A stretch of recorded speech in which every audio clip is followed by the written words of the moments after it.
Research librarians are also teachers who provide information literacy workshops for courses that have assigned research projects.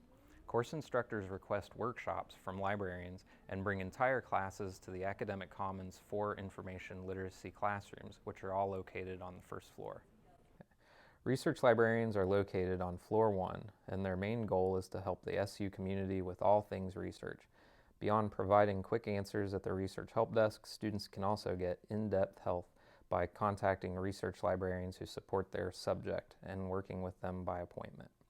Research librarians are also teachers who provide information literacy workshops for courses who've been assigned research projects. Course instructors request workshops from librarians and bring entire classes to the Academic Commons for information literacy classrooms, which are located on the first floor. Librarians use these rooms to teach students how to develop research topic ideas and how to search, evaluate, use, and cite information sources effectively for assignments. On average, each year, librarians teach over 200 information literacy workshops that are comprised of over 4,000 SU students.